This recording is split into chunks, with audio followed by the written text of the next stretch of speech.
कहते हैं, व्यास जी ने कहा अब क्या होगा? नारद जी कहते हैं जो होगा सब अच्छा होगा। एक राजा के पास एक मंत्री था, एक कहानी मुझे याद आ गई।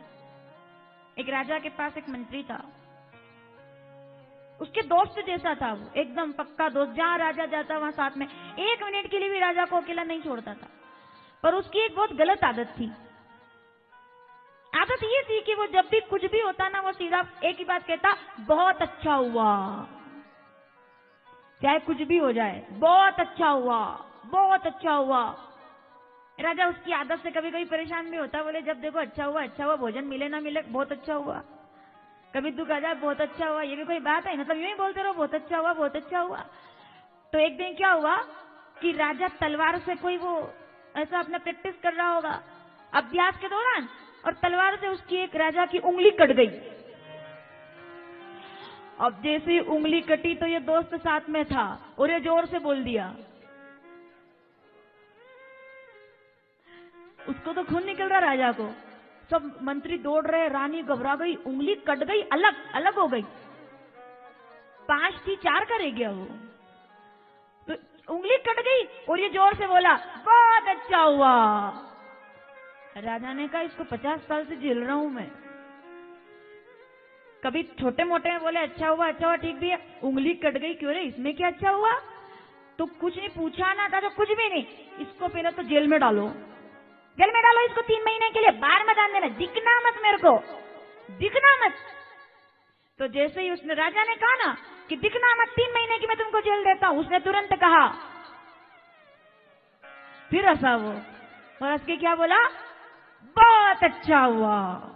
राजा ने कहा ये ले जाओ, आउट ऑफ सर्विस हो गया ये, हटाओ, पागल हो गया। बहुत अच्छा हुआ, मेरी उंगली कट गई तो बहुत अच्छा हुआ, मैं इसको कह रहा हूं तू जेल चला जा तो कह रहा और अच्छा हुआ, बहुत अच्छा हुआ, हंसते ही रहता वो दिन। ठीक है भाई, 1 महीना हो गया। एक दिन राजा गया शिकार करने के लिए। अब शिकार करने गया तो सेना पीछे रह गई, आगे आ गए वो आदि मानुष, वन मानुष, वो जितने भी लोग रहते हैं बलि देने वाले, पकड़ लिया राजा को, सेना रह गई पीछे। बलि देने वालों ने कहा भैया हम तो अभी अभी एक बंदे को ढूंढ रहे थे जिसकी बलि देनी है, अच्छा हुआ राजा जी तुम मिल गए, चलो। पकड़ लिया उन सब ने मिलकर। अब सेना थी नहीं, अकेला राजा क्या करता, सबने पकड़ लिया, उसको स्नान कराया, तिलक लगाया, चंदन हल्दी लगाया, ऐसे काजू बादाम खिलाए राजा जी को। राजा ने कहा बलि तय, अब नहीं बच सकता मैं, बलि तय। और सब तैयारी हो गई, बलि देने के लिए तैयार। और तब उसको देखा तो एक ने कहा अरे रुको रुको रुको रुको रुको, रुक जाओ। सबने कहा क्या? तलवार एकदम तैयार थी, एकदम तलवार तैयार थी, एकदम बस ये लगी कि गर्दन कटी। तो एक ने कहा अरे रुको रुको, ये बलि तो नहीं हो सकती। उनका जो कोई राजगुरु रहा होगा, उनका भी रहा होगा कोई ज्ञानी, उन्होंने कहा रुको ये नहीं हो सकती। बोले क्यों? बोले इनकी तो एक उंगली कटी हुई है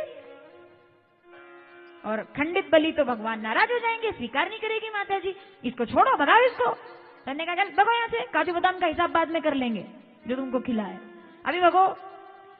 राजा ने जैसे ही देखा कि उसने वो भगाया और राजा घोड़े पर बैठा और सबसे पहले जेल में आया।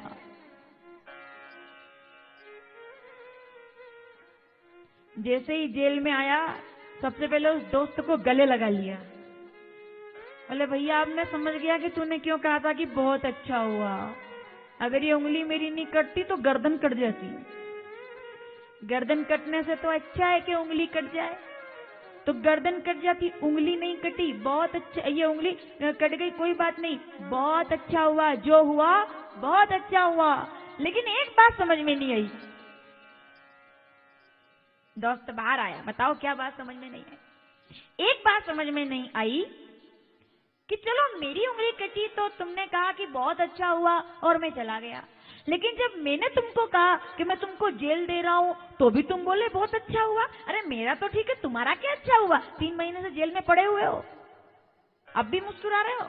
उसने कहा बहुत अच्छा हुआ। तो राजा ने कहा मेरी उंगली कटी, मेरी गर्दन कटने से बची, कोई बात नहीं, लेकिन मैंने तेरे को जेल दे दी और तूने कहा बहुत अच्छा हुआ। तो उसने क्या कहा? बहुत ही तो अच्छा हुआ। बोले क्या? एक बात बताओ, 50 साल में कभी मेरे बिना कहीं गए हो? बोले नहीं। पहली बार कहीं गए थे? बोले हाँ। क्या हुआ? बोले बलि होने वाली थी। क्यों नहीं हुई? बोले उंगली कटी हुई थी। बोले अच्छी बात तो ये, तुम्हारी उंगली कटी हुई थी, मेरी थोड़ी कटी हुई थी। अगर मैं तुम्हारे साथ जाता तो मेरी बलि हो जाती। ये बहुत अच्छा हुआ। मैं तो तुम्हारे साथ ही रहता, मैं तो तुम्हारे ही घोड़े पे बैठता। तुम्हारी उंगली कटी थी, मेरी थोड़ी कटी थी। ये बहुत अच्छा हुआ। बोले क्यों? कि तुम्हारी उंगली कटी, गर्दन कटने से बच गई। मैं तो 3 महीने जेल में रह लिया, वो बहुत है। अब तक तो बलि हो जाती मेरी। कि चलो राजा को छोड़ो, इसको पकड़ो, राजा को छोड़ो, इसको बिठाओ, इसको बिठाओ, राजा को छोड़ो, इसको बिठाओ। तो ये बहुत अच्छा हुआ। सकारात्मकता। जब तक तुम्हारा अनुग्रह है तब तक मुझे किसी की जरूरत, जब तक तुम्हारी कृपा है, जो होगा वो अच्छा होगा, जो हो रहा है वो अच्छा हो रहा है, जो हुआ वो भी। भगवान ने यही तो कहा, जो क्या तुम्हारा था जो तुम लाए हो, क्या था जो खो गया है, क्या तुम्हारे पास था जो मिट गया है। ना तो कुछ लेकर आए और ना कुछ लेकर गए। तुम जहां जैसे आए हो बस वैसे चले जाओ, इतनी कृपा परमात्मा कर दे। नारद जी ने कहा, मैं तुम्हें कोई राय नहीं दे रहा हूं, क्योंकि दुनिया राय से नहीं उदाहरण से बदलती है। राय से नहीं, उदाहरण से। राय तो कोई भी दे देगा, उदाहरण देना जरूरी है। मैं भी पहले एक ब्राह्मणी का बेटा था, तो जब माता का स्वर्गवास हो गया, संतों का झूठा भोजन करते करते ब्रह्मा जी का ध्यान किया, नारायण नारायण जपा, और मैं मानस पुत्र बन करके आ गया। मैं मानस पुत्र हो गया, मेरा जीवन सफल हो गया, मेरा जीवन हो, मैं नारद हो गया। और अगर उसकी कृपा नहीं होती तो भटक जाता। अगर उसकी कृपा नहीं होती तो ये बहुत जरूरी है। इसलिए मेरी सकारात्मकता तुम्हें मिले, क्योंकि एक नकारात्मक विचार पूरे के पूरे कार्य को बिगाड़ सकता है। कोई गलती उसने नहीं की, केवल एक गलती रह गई थी, केवल एक गलती। क्या? अगर वो नहीं बैठी होती, आप लोगों को तो पता है, जरा वापिस आना, अगर वो नहीं बैठी होती मंथरा के पास तो नकारात्मक विचार नहीं आता। वो राम जी को वनवास होना था, वो सब और बात है, लेकिन एक नकारात्मक विचार ने उसको सदा सदा के लिए अपूज्य कर दिया कि कैकेयी का नाम कोई नहीं रखेगा। एक नकारात्मक विचार। तो व्यास जी बाबा से कहते हैं, नारद जी मैं भी ब्राह्मणी का बेटा था, 10वां मानस पुत्र बनकर के और भगवान का नाम लेने लगा हूं। ये कृपा उसकी है, उसकी कृपा नहीं होती तो शायद मुझे ये मौका नहीं मिलता। नारद जी ने अपने पूर्व जन्म का चरित्र सुनाया। और इतना ही नहीं, नारद बनने के बाद भी संकट कम नहीं आए। नारद बनने के बाद भी यही गुफा, हिमगिरी गुहा एक अति पावन, नारद जी ने अपना अनुभव सुनाया कि एक बार जब हिमगिरी गुहा के अंदर बैठा तो कामदेव आ गया था मुझे परेशान करने के लिए। सुना होगा आप लोगों ने, प्रसंग आता है भागवत में, राम कथाओं में, कि गुफा के अंदर बैठा। कौन सी गुफा? बाबा जी क्या कहते हैं? यही वो गुफा है, यही वो स्थान, हिमालय की गुफा में जहाँ नारद जी महाराज आकर के ठहर गए, रुक गए, बैठ गए। बाबा ने कहा, हिमगिरी गुहा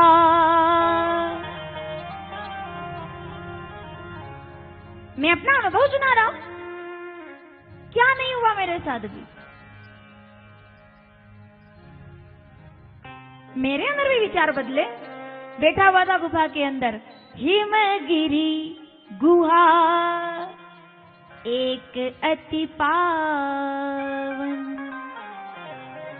बह समीप सुर सरी सुहावन। जब गंगा के तट पर मैं बैठा, कामदेव आ गया था विघ्न करने के लिए, बाण छोड़ने के लिए। और जब बाण छोड़ने के लिए आया, कामदेव भेजा देवराज इंद्र ने। आप लोगों ने कथा सुनी है कि कैसे भी करके इसको उठाओ, तप करने से इसका तप पूरा ना हो। तो कामदेव आ गए, 3 बाण लेकर के आए। पहला बाण चलाया तो ऋतु बदल गई, पहले बाण से ऋतु बदलने लगी, मौसम सुंदर हो गया, सुहाना हो गया। नारद जी की आंखें बंद एकदम, नारायण नारायण नारायण नारायण। कोई भी एकदम निश्चिंत होकर के नारायण नारायण नारायण भजन करते हुए। पहला बाण जब चला तो प्रकृति सुनहरी, चारों तरफ आनंद, गंगा बह रही है, फूल चटक रहे हैं, कलियां महक रही है, इतना सब कुछ हो गया। लेकिन नारद जी ने अपनी आंखें नहीं खोली। कामदेव का पहला तीर जैसे एकदम खाली। उसने देखा कि ये कैसे हो सकता है कि मैं कोई तीर मारूं और काम ना हो। दूसरा तीर चलाया, तब अप्सराएं आकर के नृत्य करने लग गई, नाचने लगी। सुंदर कालाएं, उनके चूड़ियों के कंगन की खनक, पायल की झनकार से अच्छे अच्छे मुनियों का साधना टूट जाए, मोहग्रस्त हो जाए। ऐसा संगीत बजा और कन्याएं नाचने लगी। दूसरा बाण छोड़ा कामदेव ने, लेकिन नारद जी महाराज का ध्यान नहीं टूटा। अब कामदेव ने देखा, नारद जी कहते हैं, अब कामदेव ने देखा कि 2 बाण खाली चले गए। तब वो 3 लेके आया था, गिर पड़ा चरणों में, क्षमा क्षमा क्षमा, क्षमा कर दो। मैंने आंखें खोली तो वो चरणों में पड़ा था। क्या कहा था कामदेव ने? गलती हो गई मुझसे, श्राप मत देना मुझे, मैं तुम्हारी शरण में आ गया हूं, मेरी कोई गलती नहीं, मुझे देवराज ने भेजा लेकिन मैं आया हूं, मुझे श्राप मत देना, क्षमा कीजिए। लेकिन आज मुझे पता चल गया है कि आप कामदेव को जीतने वाले बन गए, आपसे बड़ा काम विजयी और कोई। अरे भोलेनाथ ने तो भस्म किया था, आपने तो मुझे जीता है, बस एक गलती। इतना कहकर के कामदेव जाने लगे तो नारद जी महाराज की आंखें खुली, मुस्कुरा करके। पहले ऐसे बैठे थे, वो ऐसे बैठे, क्योंकि कामदेव ने प्रशंसा की है। अहंकार से भर गया जीवन। जिस वीणा में केवल नारायण के स्वर गूंजते थे, आज इसमें अहंकार फूटने लगा। कामदेव तो चला गया, लेकिन वो 3 बाण लेके आए थे, वो तीसरा बाण वापिस लेकर के नहीं गए। क्या हुआ? कहां गया तीसरा बाण? कब चलाया? झूठी प्रशंसा, वो सबसे बड़ा तीसरा बाण है जो मनुष्य को बर्बाद कर देता है। कामदेव ने चरण पकड़े, नारद जी का अभिमान, और जैसे ही कामदेव को जीता, सबसे पहले भोलेनाथ के पास आए और कहा, भोलेनाथ जय हो, हर हर भोलेनाथ की जय हो, भोलेनाथ की जय, विश्वनाथ की जय हो, महाकाल की जय हो। भोलेनाथ ने कहा, नारद कहां थे इतने दिनों से? नारद जी महाराज कहते हैं, क्या बताऊं आपको, बड़ी उलझन में हूं, बता नहीं सकता, लेकिन बताए बिना रह भी नहीं सकता। तो बात क्या है? आपके सामने मैं बोलूंगा तो अहंकार हो जाएगा। अरे तो बताओ तो बात क्या है? बोले नहीं नहीं, आपके सामने क्या बोलना। तो भोलेनाथ का काम बड़ा सीधा है, वो महादेव है। नारद जी ने कहा, आपको बताने से कोई मतलब नहीं, आप तो वैसे ही सब जानते हैं। तो भोलेनाथ ने कहा, बताओ तो सही। बोले नहीं, रहने दो। तो भोलेनाथ ने कहा, हाँ ठीक है, जब रहने दो, अगली बार आओ तो अगली बार बता देना। नारद जी कहते, नहीं नहीं सुनो, मैंने कामदेव को जीत लिया है। नारद जी कहते, मैंने भोलेनाथ से कहा, आशुतोष से कहा कि मैंने कामदेव को जीता है। तो भोलेनाथ ने कहा, बहुत अच्छी बात है बेटा, बधाई हो, लेकिन जैसे मुझे बताया है ये बात किसी और को मत बताना, क्योंकि दुनिया में हर चीज का इलाज है, लेकिन अहंकार से भरे हुए मन का कोई इलाज नहीं है। वो गगरी तो फिर फोड़नी ही पड़ती है। अहंकार के मटके को कभी रिपेयर नहीं किया जा सकता, ये सबसे बड़ी बात है। अहम करते अहम मानम, अष्टावक्र गीता 1 अध्याय 8वां श्लोक। अहम करते अहम मानम महाकृष्णा अहिदंशित, ना अहम करते थी अस्या विश्वासा अमृत विद्वा सुखी भवे। जिसने साक्षात भोलेनाथ के सामने नारद जी महाराज ने कहा, प्रार्थना की, मैंने कामदेव को जीत लिया है, मैंने कामदेव को जीत लिया है। और जब ये कहा तो भोलेनाथ ने कहा, नारद जैसे तुमने मुझे बताया है ये बात किसी और को मत बताना, क्योंकि हर बीमारी का इलाज है, लेकिन अहंकार बीमारी का कोई इलाज। जब अहंकार भर जाता है किसी मटकी में तो वो सुधरती नहीं है, फिर तो उसे फोड़ना ही पड़ता है। तो मटका मत भर लेना अहंकार से, अहंकार से मटका मत भर लेना, वरना ये फूटेगा ही फूटेगा। इतिहास गवाह है इस बात का। जिनके मन में अहंकार भरा वो कभी भी भगवान की शरणागति में नहीं आए, आखिर में उनको फूटना ही पड़ा। अहंकार, अहम ब्रह्मास्मि, मैं भगवान हूं, ना दिन में ना रात में, ना ऊपर ना नीचे, ना अंदर ना बाहर, खंबा चीर करके प्रकट होकर आए, मटकी फोड़ दी अहंकार की, नरसिंह भगवान के रूप में आकर। ये कृपा है परमात्मा की, ये कृपा है भगवान की। अहंकार ना होने पाए। नारद मुझे बताया है, किसी और को तो नारद जी महाराज, ठीक है नहीं बताऊंगा मैं। नारद जी कहते हैं ये सब मैंने ही किया है, नहीं बताऊंगा मैं, कोई बात नहीं। लेकिन शंभु वचन मुनि मन नहीं भाए, तब बिरंची के लोक सिधाए। जब किसी अपने हितैषी की बात स्वयं को अच्छी ना लगने लगे तो समझ लीजिए कि विनाश निकट आ गया है, तब विनाश निकट आया। नारद जी कहते हैं, वहां से ब्रह्मा जी के पास गया, मैंने कामदेव जीता है। और ब्रह्मा जी से कहा, ब्रह्मा जी ने भी कहा, नारद बेटा मुझे बताया है, किसी और को मत बताना, अहंकार बढ़ने मत देना। तब हाथ जोड़कर प्रणाम किया और मन में विचार किया कि ये सब इसलिए मना कर रहे हैं कि जब मेरा अगर मेरी पोजीशन बढ़ जाएगी तो ऐसा ना हो कि इनकी पूछ परख कम हो जाए, कि जो भोलेनाथ से नहीं हुआ, जो ब्रह्मा जी से नहीं हुआ, नारद ने कैसे कर लिया, कैसे कामदेव जीत लिया। इसलिए मना कर रहे हैं। शंभु वचन मुनि मन नहीं पाए। भगवान नारायण के पास आके कहा प्रभु, तो जैसे कहा प्रभु तो भगवान ने गले लगा लिया और अपने आसन पर बिठाया। आओ नारद यहाँ बैठो। नारद जी समझ गए कामदेव जीतने के बाद अब नीचे नहीं बैठना पड़ता है, साथ में बैठना पड़ता है। भगवान साथ में बिठा रहे हैं। हर्षि मिले उठी रमा निकेता, बैठे आसन ऋषि समेता। भगवान ने कामदेव विजयी नारद को नहीं बिठाया था, भगवान नारायण ने भक्त नारद को अपने पास बिठाया था। पर नारद इस बात को नहीं समझ पाए। अहंकार से भरा जीवन, मैंने कामदेव जीत लिया है। भगवान ने कहा तुम जैसा ज्ञानी अगर कामदेव को नहीं जीतेगा तो कौन जीतेगा, बधाइयो बेटे। वहां से निकले तो विश्व मोहिनी दिख गई। कथा आप लोग जानते हैं। नारद जी कहते हैं व्यास जी सुनो, विश्व मोहिनी को देख करके जब शीलनिधि राजा की वो कन्या जो भगवान ने कल्पना से बनाई है देखा, अभी कामदेव जीते हैं और अभी आकर के विश्व मोहिनी को देखकर और प्रसन्न हो गए और सोचा, क्या मन में आया विचार कि जब ब्रह्मा जी के साथ ब्रह्माणी हो सकती है, जब भोलेनाथ के साथ पार्वती हो सकती है, जब नारायण भगवान के साथ लक्ष्मी रह सकती है, तो क्या नारद के साथ विश्व मोहिनी नहीं रह सकती? शादी करने से किसने मना किया है? ये किसी कन्या से विवाह हो जाए तो मेरा जीवन सफल हो जाए। लेकिन ये तो मुझे जान गई है, अब ये मुझसे विवाह नहीं करने वाली, तो रूप चाहिए। भगवान नारायण को प्रसन्न किया, नारायण भगवान प्रकट हो गए। नारद जी कहते हैं एक क्षण में भगवान आए और मैंने प्रार्थना की प्रभु आपन रूप देऊ प्रभु मोही, मुझे अपना रूप दे दीजिए। और जैसे ये कहा भगवान ने कहा क्यों चाहिए, तो नारद जी महाराज ने ये नहीं बताया कि क्यों चाहिए, क्योंकि अगर इनको बता दिया कि इसलिए चाहिए कि एक कन्या है और उसका विवाह होने वाला है तो मैं पीछे रह जाऊंगा और ये मेरे से पहले मुझे वहीं मिलेंगे, ये देर नहीं करेंगे, राजकुमार के रूप में पहुंच जाएंगे वहां। तो नारद जी ने कहा बस मैं चाहता हूं कि आपन रूप देव प्रभु मोही। भगवान कहते हैं नारद मैं ये तो नहीं जानता कि तू क्यों मांग रहा है, लेकिन मैं ये जानता हूं कि तू क्या मांग रहा है।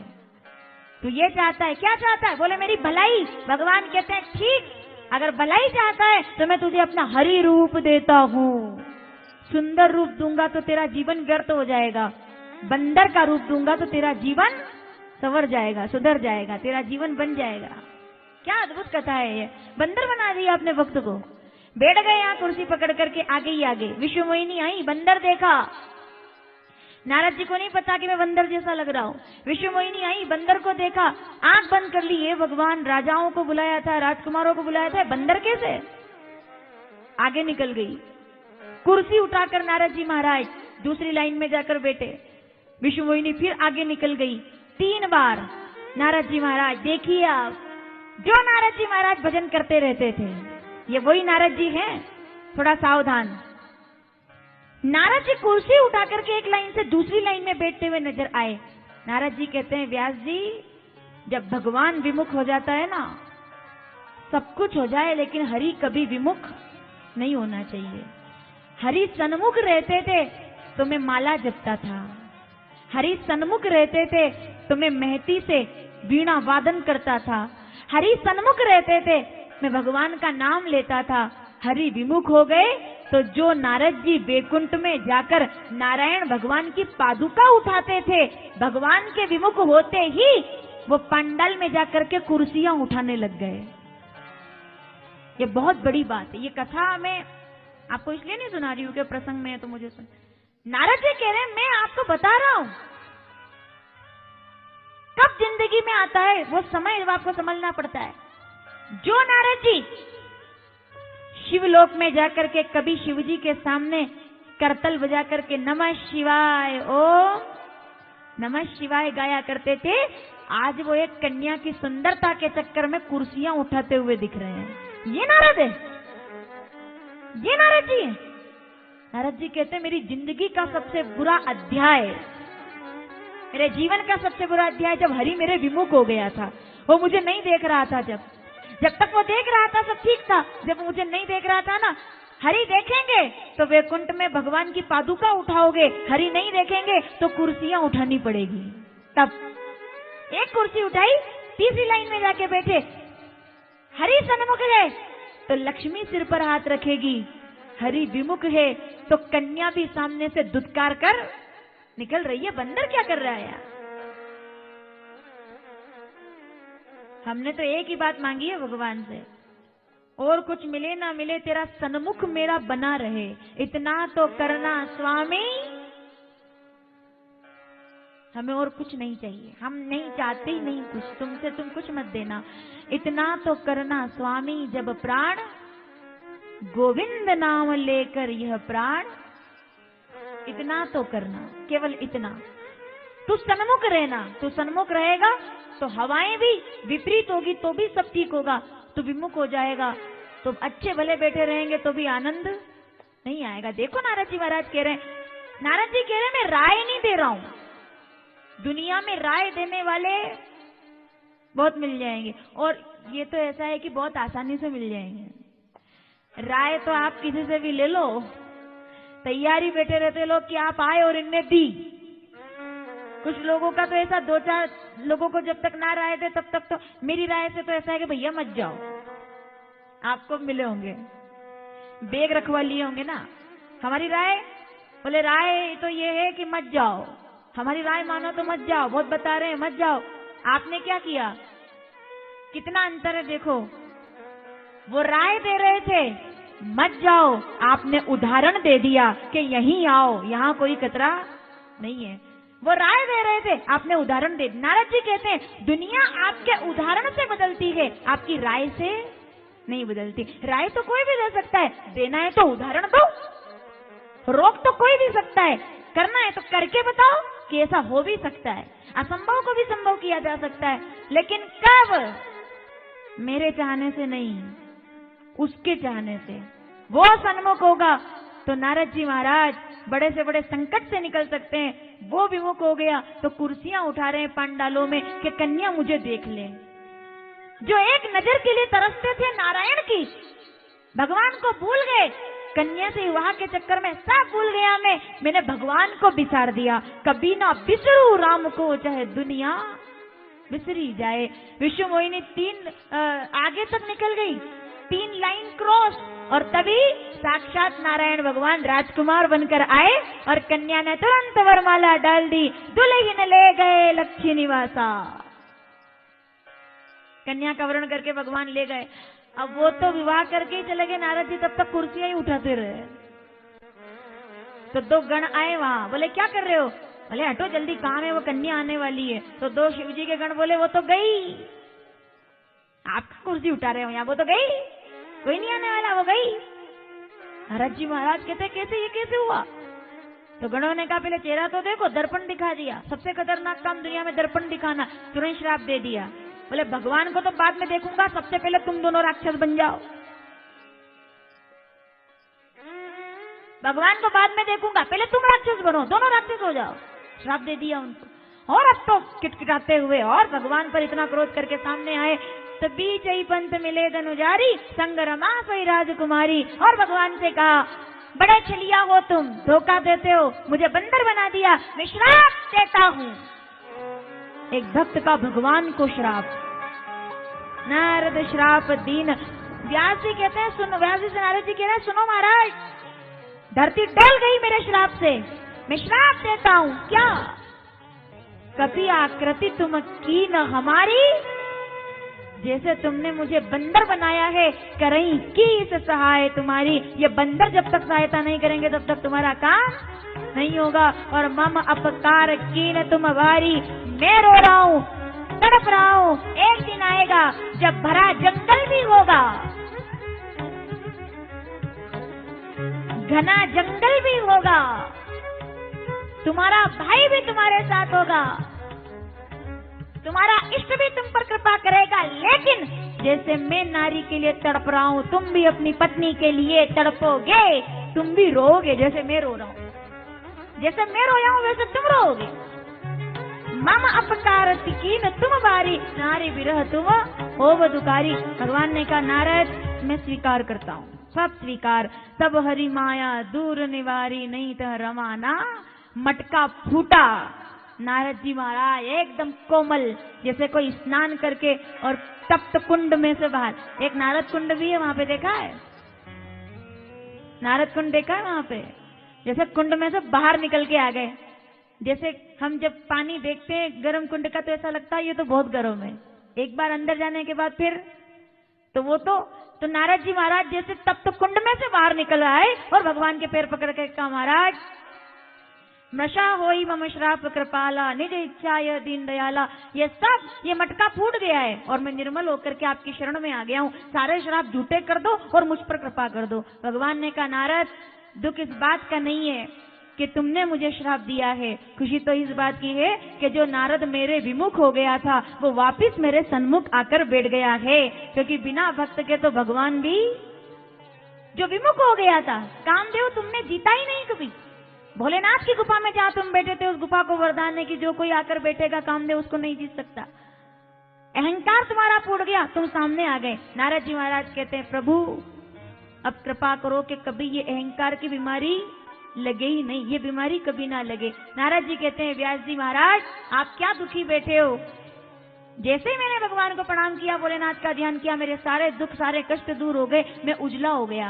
आप भी ये सब चक्कर छोड़िए, भगवान का भजन कीजिए, आप भागवत के श्लोक गढ़िए, आप लिखिए ऐसा पुराण जो सबका उद्धार कर दे, ऐसा पुराण लिखिए जो सबका उद्धार कर दे। मैं ये चाहता हूँ।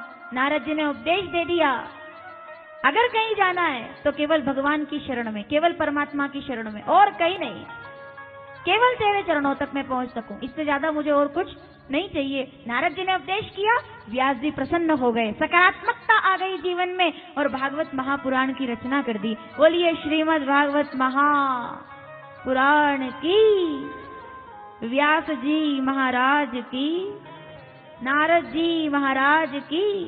नारद जी प्रसन्न हो गए, संकीर्तन प्रारंभ कर दिया, आनंद हो गया, और कुछ नहीं, बस ध्यान करने लगे। मुझे सारा दिया बाबा ने कि जब तक भगवान का जप नहीं करोगे तब तक उद्धार नहीं होगा। तो प्रार्थना करने लगे ना, बाबा क्या कहते हैं, जिसने भगवान के चरणों में, ये किसने मुझे यहाँ ये सार्थकता किसने दी, ये जीवन सार्थक कब हुआ मेरा, जब मुझे भगवान का दर्शन मिल गया। कहा जपो जाई शंकर, क्या बोले थे नारायण भगवान, आइए जरा हम भी सुने कैसे हुआ उद्धार। भोलेनाथ की और कुछ मिले ना मिले, तेरे चरणों की धूल मिल जाए केवल, इससे ज्यादा और कुछ भी और कहीं नहीं, केवल इतना सा, मुझे चरणों से लगा ले मेरे श्याम मुरली वाले, मुझे विमुख मत होने देना, मुझे सन्मुख रखना। तब बाबा जी बोले जपो जाई शंकर। बाबा जी क्या कहते, जपो जाई,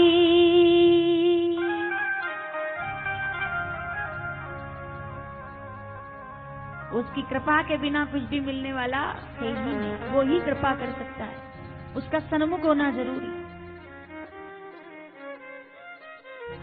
जपो जाई शंकर सतनामा, हरि ओम नमः नमः शिवाय ओम। जाओ भोलेनाथ का जप करो तो तुम्हें उद्धार तुम्हारा होगा, तब तुम्हें शांति मिलेगी। क्यों? जाते हृदय तुरत विश्रामा, जाते हृदय तुरत विश्राम।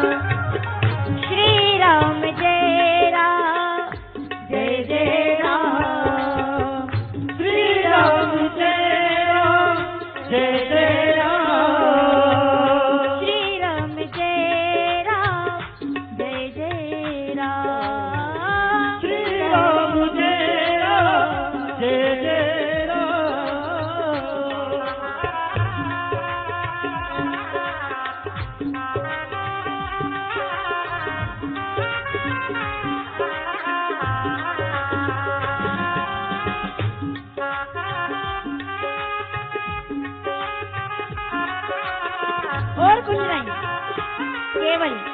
तेरी शरणागति, मुझे चरणों से लगा ले मेरे श्याम।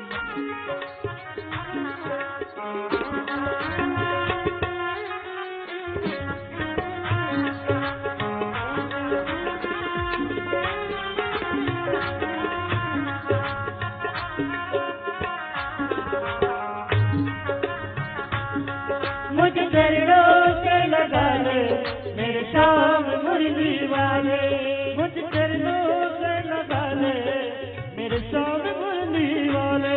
मेरी श्वास श्वास में तेरा, मेरे श्वास श्वास में तेरा, हे नाम मुरली वाले, मुझे चरणों से लगा ले मेरे श्याम मुरली वाले। ओ मुझे चरणों से लगा ले मेरे श्याम मुरली वाले।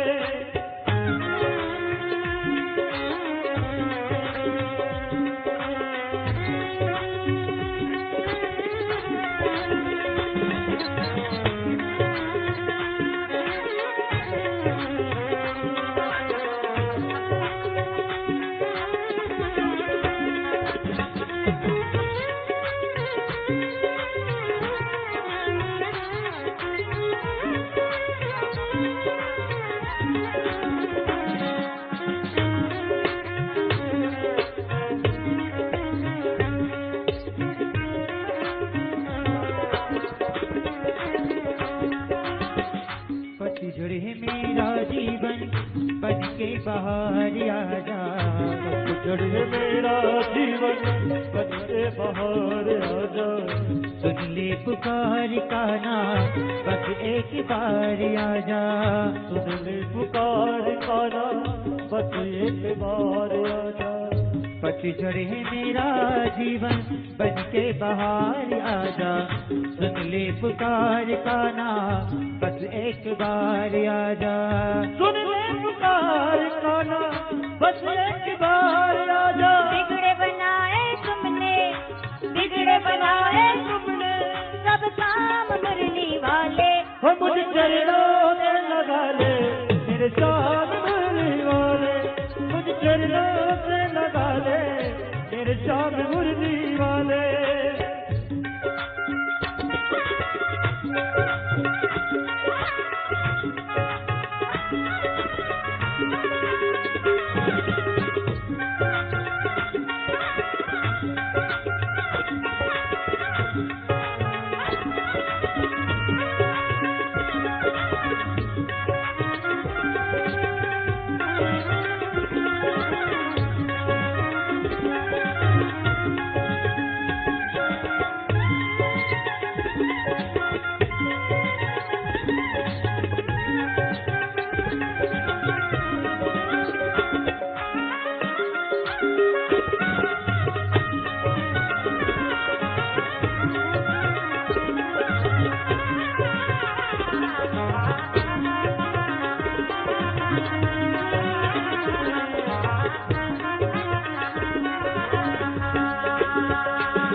भक्तों की काना तुमने विपदा है तारी, भक्तों की काना तुमने विपदा है तारी।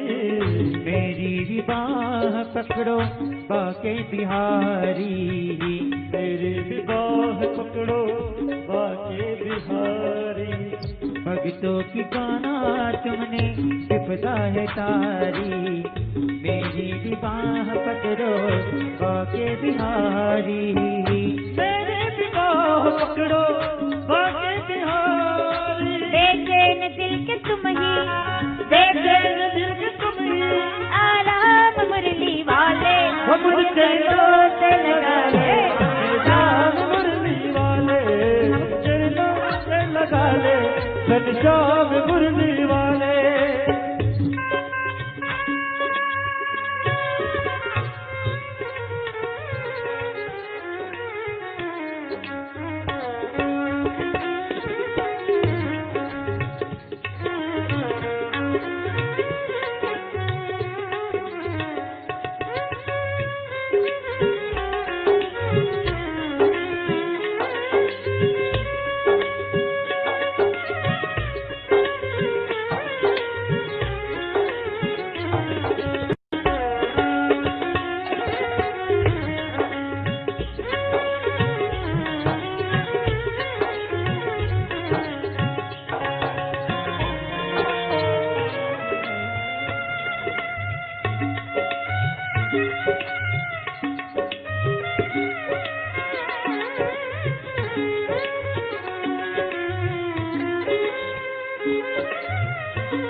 मुझे चरणों से लगा ले मेरे श्याम मुरली वाले। ओ मुझे चरणों से लगा ले मेरे श्याम मुरली वाले।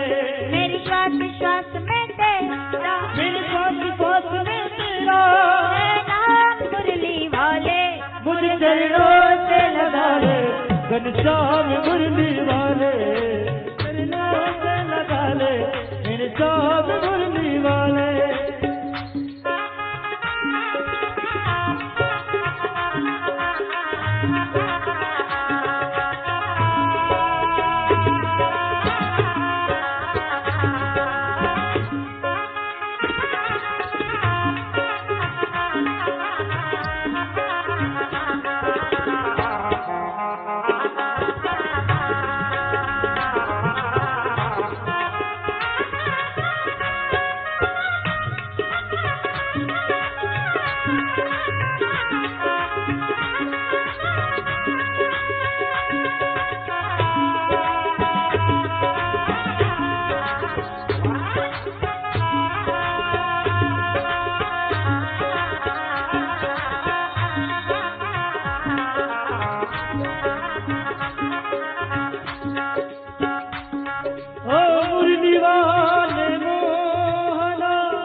ओ मुरली वाले मोहना मोहना मोहना।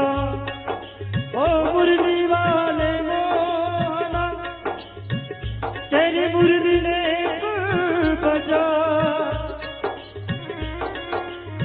तेरी मुरली में मेरो मन बसिया। दादा ये बलियों बजा।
कृष्ण कन्हैया लाल की।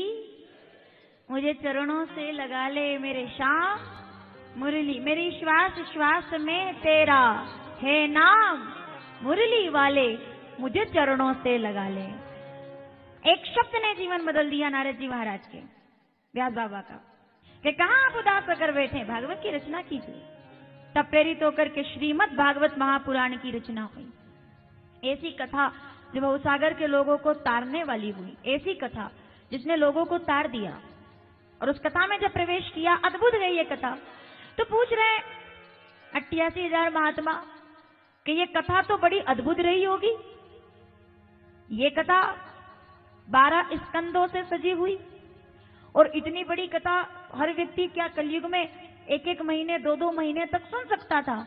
क्या इतना समय सबके पास होगा? सूत जी बोले वो कथा इतने महीनों तक ना सुनी जा सकती थी, तभी एक राजा ने उस कथा का आधार बदल दिया।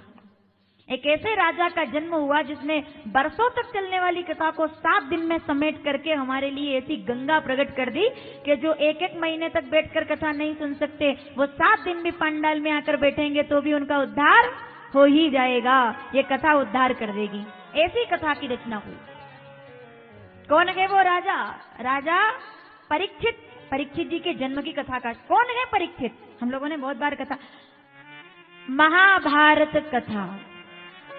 महाभारत का स्वरूप फल परीक्षित के रूप में मिला, जिसे मिल गई गादी।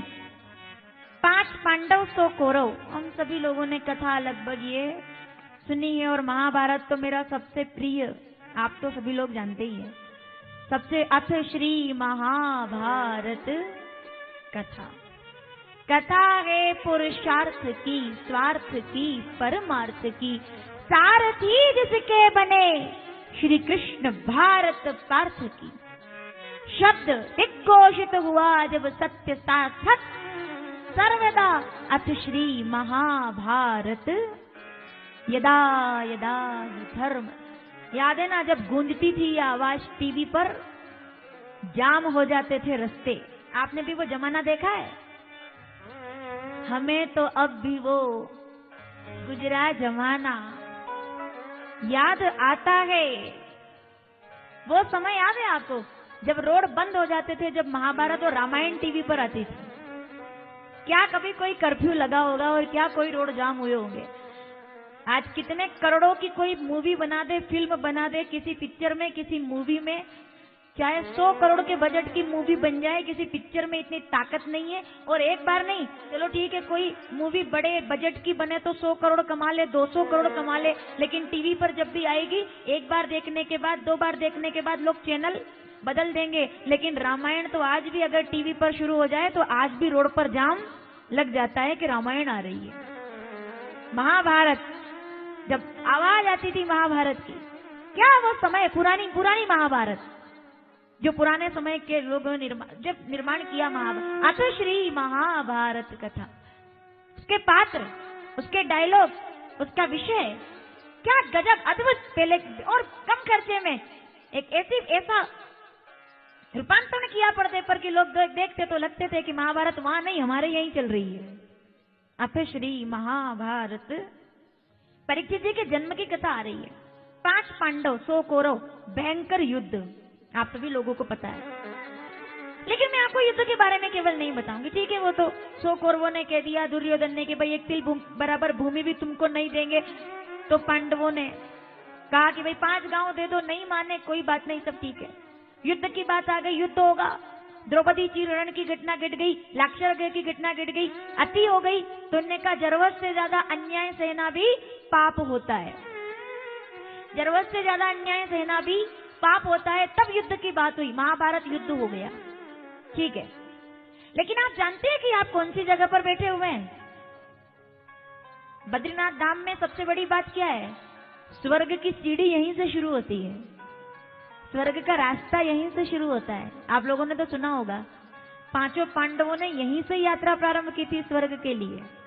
5 पांडव चल दिए थे द्रौपदी के साथ। स्वर्ग, ये रास्ता स्वर्ग जाने का है, यहाँ से आगे वहां जाने नहीं दिया जाता हम लोगों को। जहां से गलना प्रारंभ हो गए थे, प्राण त्यागने शुरू कर दिए थे पांडवों ने। अद्भुत कथा, और मैं चाहती हूँ कि अब थोड़ा सा ध्यान आपका मुझे मिले, क्योंकि ये कथा आज की मुख्य कथा है, इसलिए सावधान।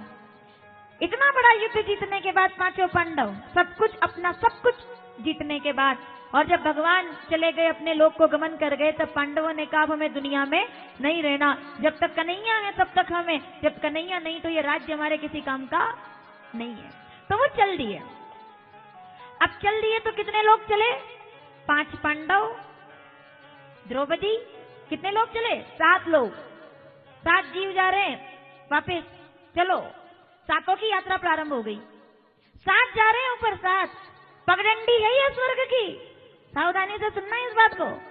महाभारत की कथा का मुख्य प्रसंग। अभी तक हम लोगों ने इस बात पर कभी चर्चा नहीं की, क्योंकि मौका नहीं मिला। अब तक हम वहीं उलझे रहे, दुर्योधन दुशासन में ही। अब दुर्योधन दुशासन से थोड़ा आगे बढ़े हैं, क्योंकि दुर्योधन दुशासन का तो ऐसा है कि उलझे रहोगे तो उलझते ही रह जाओगे। लेकिन थोड़ा आगे बढ़ेंगे ना तो अब स्वर्ग तक आए, बद्री विशाल तक आए। यहाँ से 5 पांडव की यात्रा प्रारंभ हो गई थी। 7 लोग, 7 जीव चलने शुरू हो गए। कौन कौन गए?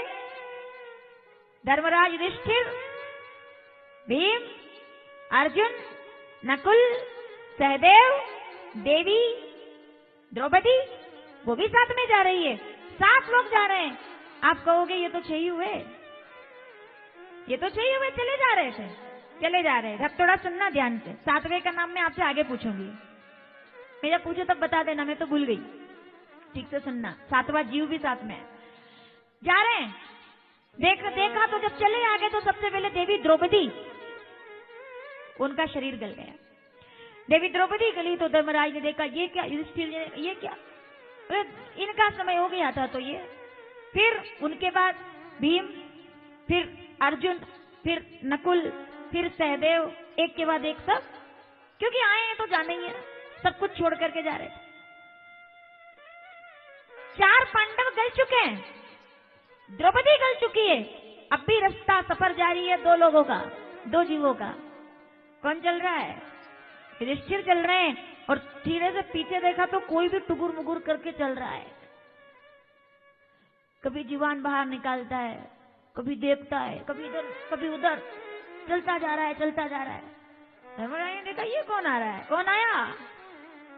यहाँ भी देखने को मिले होंगे। हमारी शोभा यात्रा निकल रही थी तो वो भी आया बीच में। एक में आता है, जब हमने कलश यात्रा निकाली तो वो भी आया बीच में, मतलब हमारे साथ वो भी था।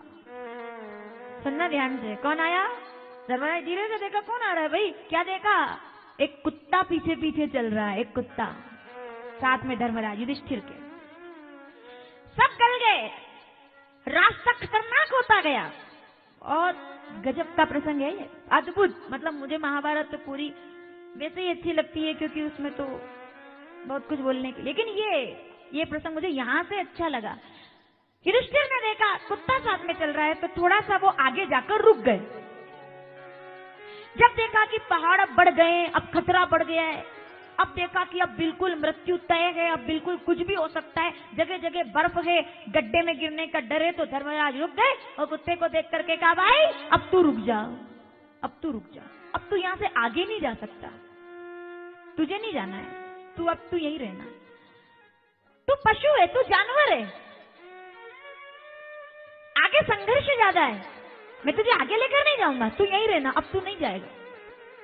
कुत्ता सुन रहा था। बोले और आगे? बोले आगे पहाड़ है, तू गिर जाएगा कहीं, तू तो कुत्ता है, वापिस चला जा।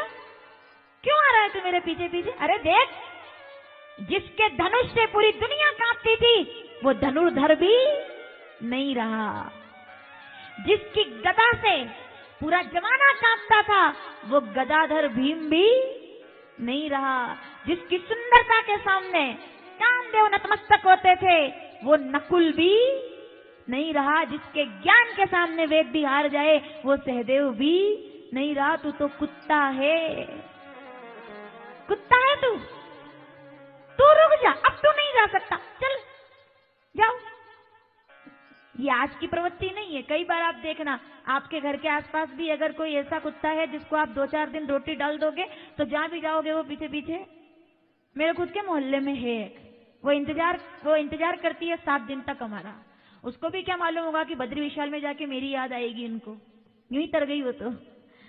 नहीं सच्ची में, वो हमारा इंतजार करती है। गाड़ी जैसे 1000 गाड़ी आए नहीं उठेगी, हमारी गाड़ी आते ही सबसे पहले उठ करके तैनात कि मैं आपके इंतजार में थी। कोई घर वाले क्या इंतजार करते होंगे जितना वो एक जीव हमारा इंतजार करता है।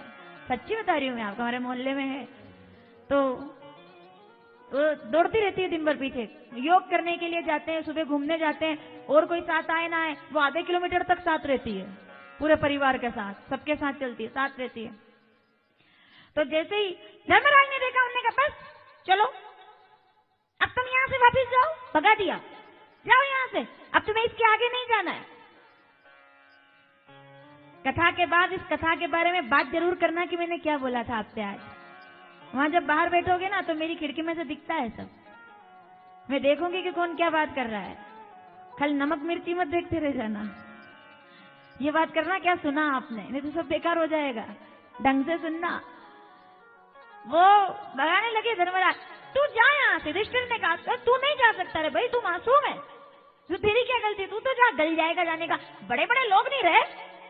अरे अग्निसुता अग्नि से प्रकट हुई थी, अग्नि से प्रकट हुई थी, अग्निसुता है वो द्रौपदी, वो भी नहीं रही, वो भी गल गई है, मेरे 4 भाई गल गए, तू जा।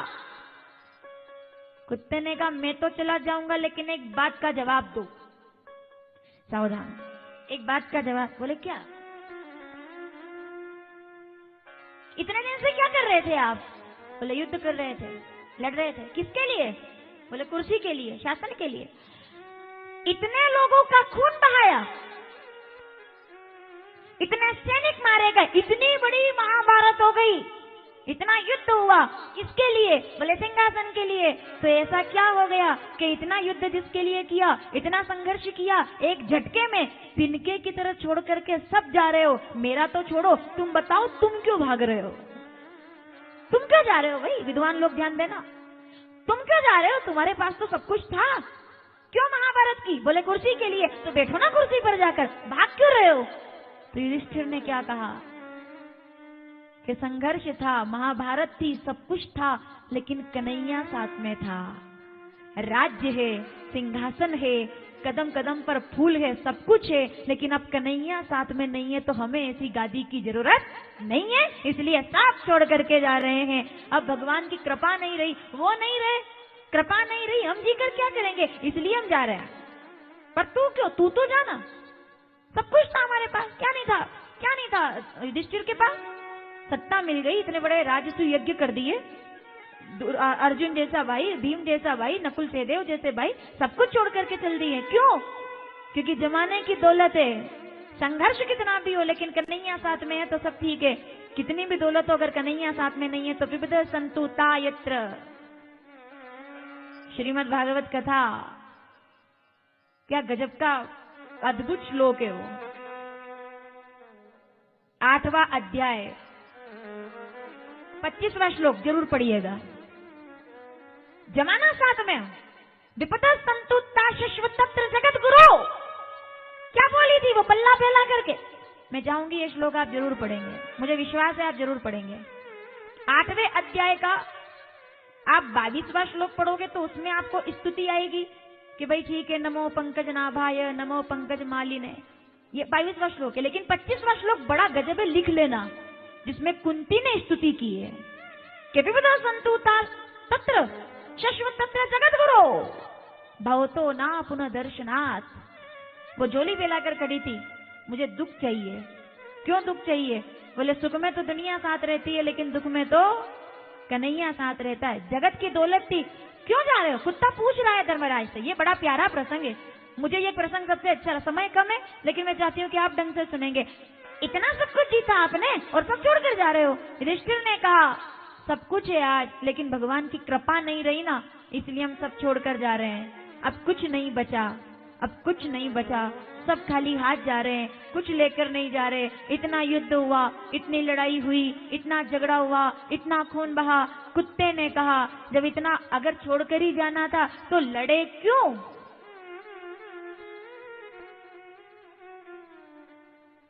सवाल मेरा इस सभा में बैठे हुए लोगों के साथ,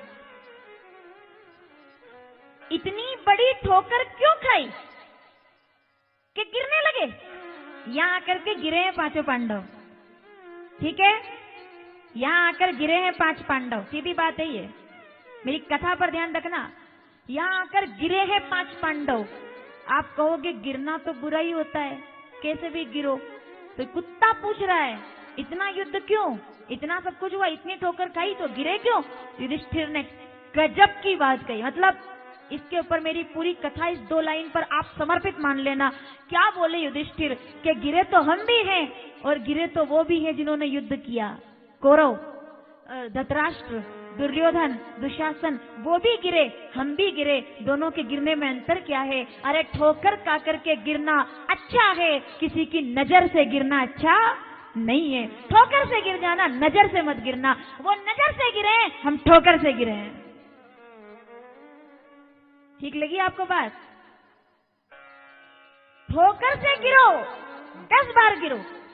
धृतराष्ट्र ने कहा, तुमको एक बार बात करने आया उनका भाई उनसे, कौन अपना ये विदुर, भैया एक बात है, कभी दोनों बात कर रहे होंगे आपस में बुढ़ापे में जाके कहीं, बोले सब ठीक है, आपका कैसा लग रहा है। तो धृतराष्ट्र ने मुस्कुरा के कहा, बोले तुम एक बात जानते हो? बोले क्या?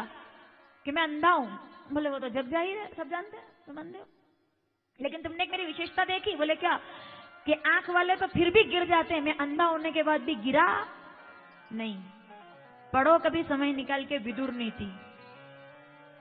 गते शोको न कर्तव्य भविष्य नैव चिंतयेत् वर्तमानेन कालेन विदुर।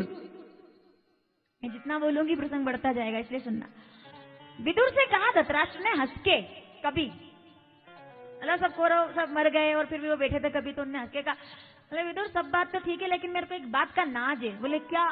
कि मैं अंधा होने, आंख वाले तो फिर भी ठोकर खा के गिर जाते हैं, मैं अंधा होने के बाद भी कभी गिरा क्या? विदुर ने कहा नहीं गिरे। बोले कितनी अच्छी बात है। विदुर कहते हैं यही तो सबसे गलत बात है। बोले क्या? कि यही तो गलती हो गई, अगर अंधे थे, काश पहली ठोकर लगी, अगर उस दिन गिर जाते तो आज लोगों की नजरों से गिरने की जरूरत नहीं पड़ती। अगर तुम ठोकर से गिरे होते तो नजरों से नहीं गिरे होते। तो अद्भुत बात है, ठोकर से गिरना अच्छा है, नजर से गिरना। युधिष्ठिर ने कहा कौरव ठोकर, कौरव हम पांडव ठोकर से गिरे और कौरव नजर से गिरे हैं कि भाई भाई भी हो तो क्या ऐसा भाई नहीं। मतलब ये बड़ी अलग बात है और अद्भुत बात है। ठीक है, लड़ाई तो हर घर में होती है, झगड़े किस घर में नहीं होते हैं। मैं परिवार विरोध में कभी नहीं हूं, किसी प्रकार के किस घर में लड़ाई नहीं होती है। लेकिन युधिष्ठिर ने कहा एक बात का अफसोस रह गया, ये नहीं होना था। क्या नहीं होना था? इतिहास हमें याद करेगा तो ऐसे कि भाई भाई लड़े, ये नहीं होना था। इतिहास हमें कैसे याद करेगा कि भाई भाई लड़े? जमाना बदलेगा, युग बदलेंगे, साथी रे। अरे गजब का गीत है। भाई भाई आज भी लड़ रहे हैं, घर घर में भी लड़ाई हो रही है। एक बात बोलूं मैं आपको, एक इस टीवी चैनल के माध्यम से एक बात आज कहना चाहती हूँ। अगर भाई भाई के बीच में कोई विवाद हो, कोई बात हो, लड़ाई हो, झगड़ा हो, कोई बात नहीं, करो, कोई दिक्कत नहीं। लेकिन एक बात कहना चाहती हूँ, अपने आने वाली पीढ़ी के लिए ऐसी कहानी छोड़ के जाना कि आने वाले बच्चे आपके प्रेम के लिए आपको याद करें, आपके विवाद के लिए आपको याद ना करें, आपके प्रेम के लिए याद करें। घर घर में दीवार बननी चाहिए, मैंने तो कहा एक नहीं 2 बननी चाहिए। ये मेरा नया चिंतन है, नया विचार है, और ये बिल्कुल मेरा विचार व्यक्तिगत है। आप इसको मानो नहीं मानो ये आपके ऊपर है। It's all up to you. जितने लोग सुन रहे हैं, it's all about up to you, ये आपके ऊपर है। मेरी एक बात सुन लेना, लोग कहते हैं वर्षा जी ऐसा बोलो कि घर में दीवार ना बने, मेरा उल्टा काम है। मैं तो कहती हूँ कि मेरे से नक्शा लेके जाओ, डंकी वाली बनवाओ। क्या कोई दीवार चाइना में बनी होगी? अपने घर में बनाओ। मैं तो कहती हूँ बनाओ। जो लोग टीवी पर कथा सुन रहे हैं, हो सकता है आप 2 भाई एक साथ बैठकर सुन रहे हो सकता है आपका एक भाई दूसरे घर रहता हो, उसको फोन लगाइए। अभी मैं आपको 5 मिनट का समय दे रही हूँ, फोन लगाइए और अपने घर जाकर उनको बताओ कि टीवी खोलो और 2 मिनट के लिए केवल मेरी एक बात सुनना। जितने भाई टीवी के सामने बैठे हुए 2 मिनट के लिए, आपका भाई चाहे किसी दूसरे नगर में, दूसरे देश में कहीं रहता, 2 मिनट के लिए फोन लगाओ और मेरी केवल एक बात सुनना। जितने भाई सामने बैठे हैं केवल एक बात। लोग कहते हैं दीवार नहीं बननी चाहिए, मैं कहती हूँ 1 नहीं 2 बनाओ। अगर आप लोगों के बीच में विवाद हो गया है, लड़ाई हो गई है, झगड़े हो गए, आप दीवार बनाओ, लेकिन नक्शा मेरे से पास करवाना। मेरा पार्ट टाइम जॉब है ये नक्शा बनाने का। मेरे को भी काम दो भाई, मेरे को भी काम मिले। हम भी यूं घूम रहे बेरोजगार, पढ़ लिख लेते तो कहीं ना कहीं कुछ तो करते।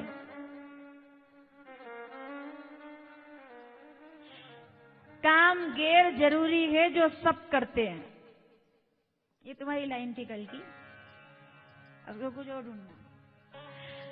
काम गैर जरूरी है जो सब करते हैं। काम काम काम काम गैर जरूरी है जो सब करते हैं, और जो कुछ नहीं करते वो गजब करते हैं। जो कुछ नहीं करते वो गजब करते हैं। तो वो मेरे से नक्शा बनवाओ भाई। जो टीवी पर बैठे लोग, आपने ये मैंने इसलिए बोला तो आपका फोन नंबर चालू हो जाए। अपने भाई को फोन लगा के, नहीं तो वीडियो कर लो, कल वीडियो भेज देना मेरी तरफ से। दीवार बनाओ, लेकिन नक्शा मेरे से लेके जाओ। दीवार बनाओ तो बहुत बड़ी दीवार बनाना, दिखे नहीं आर पार, ऐसी दीवार बनाना, लेकिन उस दीवार में एक छोटा सा दरवाजा जरूर बनाना।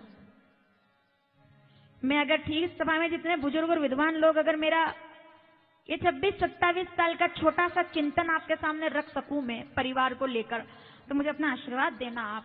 मैं केवल इतना कहना चाहती हूँ कि आप दीवार बनाओ। दीवार बनाने से कोई आपको नहीं रोक रहा, आप तो बनाओ। अगर आप भाई का चेहरा नहीं देखना चाहता है, मत देखो, दीवार खड़ी कर लो अपने बीच में। दीवार आज दीवार करवा लो, आप बनाओ दीवार, और मजबूत दीवार बनाओ कि ना टूटे, लेकिन उसमें एक दरवाजा बना देना। दरवाजे के ऊपर इतना बड़ा ताला लगा देना। आप कहोगे समझ में नहीं आई बात, दीवार भी बनाओ और दरवाजा लगाओ और ताला और लगाओ, ये कौन सी बात हुई? वर्षा जी को तो जोड़ने की बात करनी चाहिए, तो तोड़ने की बात कर रहे हैं। दीवार, मैं तो कह रही हूँ दीवार बनाओ, लेकिन उसमें दरवाजा बनाना, उसमें ताला लगाना। क्यों क्यों क्यों? क्योंकि आज आपके बीच में, आप भाइयों के बीच में विवाद है, आप लड़ रहे हो।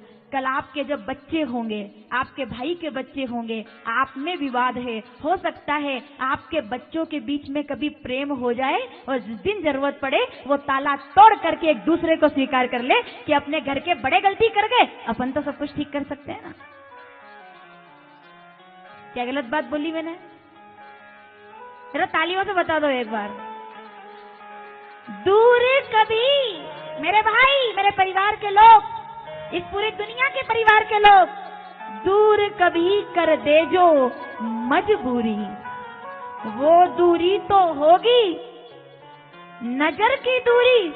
तेरी दुआएं, किसकी दुआएं? वो बैठे हैं नीचे, बुजुर्ग, माँ बाप, दादा दादी, वो बैठे हुए हैं। आपके भी घर के पितृ होंगे, पितृ पुरुष होंगे, बुजुर्ग होंगे, दादा होंगे, दादी होंगे, वो बैठे हैं नीचे। हम इसीलिए इनको देखना और समझना। तेरी दुआएं गर साथ रही, बुजुर्गों का आशीर्वाद साथ रहा, तो दीवार टूटे ना टूटे, लेकिन उस दरवाजे का ताला तो जरूर टूटेगा और बच्चे आपस में मिलेंगे कि भाई ये इन बुजुर्गों का आशीर्वाद जरूरी है। दूर कभी कर दे जो मजबूरी, वो दूरी तो होगी नजर की दूरी। तेरी दुआएं गर साथ रही, आएगी फिर से बहार, साथी रे भूल न जाना मेरा प्यार। काश कभी ये रेना ना बीते, ना ना ना बीते।